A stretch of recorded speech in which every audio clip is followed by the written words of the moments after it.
bilang bahagi ng makabuluhang pagdiriwang ng kaarawan ni Police Master Sergeant Antonino B. Aquino, Community Affairs and Development PNCO ng Virac Municipal Police Station, ay matagumpay na isinagawa ang isang supplemental feeding program para sa mga mag-aaral ng Igang Elementary School. Ang naturang aktibidad ay naisakatuparan sa pakikipagtulungan ng mga miyembro ng Kabataan kontra Krimen at KK.Virac na nagsisilbing katuwang ng PNP sa iba't ibang programang pangkomunidad.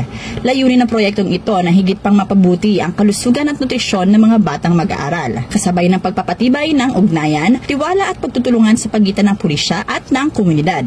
Bahagi rin ito ng adhikain ng PNP na ipamalas ang mas malawak na saklaw ng kanilang serbisyo, hindi lamang sa aspeto ng seguridad at kaayusan, kundi pati na rin sa larangan ng pagmamalasakit at pagkalinga sa mga pangunahing sektor ng lipunan.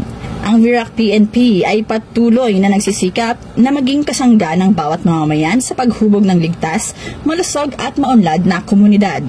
Mula dito sa Bicol Region, ako ang inyong PNN correspondent, Staff Sergeant Irene Hanifree Abad, alagad ng batas, tagataguyod ng Balitang Pulis.